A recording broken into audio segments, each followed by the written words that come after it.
আসসালামু আলাইকুম, রাতের নিউজে আপনাদের স্বাগতম। সাথে আছি আমি কৈতরী বেগম। প্রথমে সংবাদ শিরোনাম। চা খেলে মশা দূরে থাকে। দেশের প্রথম রোবট এখন চায়ের দোকানে কাজ করছে। পাহাড়ে মিলল 500 বছরের পুরনো লুডো বোর্ড। বড় গাছতলায় বসে পড়লে ওয়াইফাই পাওয়া যাবে। এবার বিস্তারিত।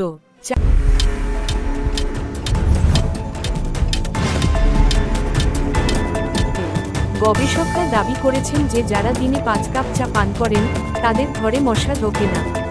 তবে গবেষণা কি করেছেন তা এখনও আমাদের কাছে অজানা। তদন্ত করে পরবর্তীতে জানানো হবে। দেশের প্রথম রোবট এখন চায়ের দোকানে কাজ করছে। একটি রোবটকে সম্প্রতি এক গ্রামের চায়ের দোকানে দেখা গেছে। সে গ্রাহকদের চা বানিয়ে দিচ্ছে এবং মাঝে মাঝে গল্পও করছে।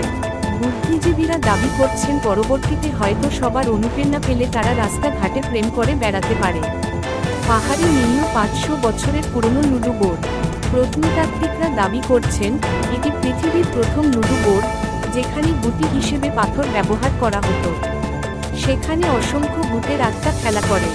বড় গাছতলায় বসে পড়লে ওয়াইফাই পাওয়া যাবে। একটি নতুন গবেষণায় বলা হয়েছে বড় গাছের নিচে বসলে প্রাকৃতিক ওয়াইফাই পাওয়া যায়। তবে পাসওয়ার্ড জানতে পাখিদের সাথে কথা বলতে হবে। তবে দুঃখের বিষয় হচ্ছে এই ওয়াইফাই ব্যবহার করতে পারবে না দেশের প্রেম অসংখ্য প্রেমিক যুগল। এখন খবর এই পর্যন্ত, আবার দেখাবে দেশের পরবর্তী নিউজে।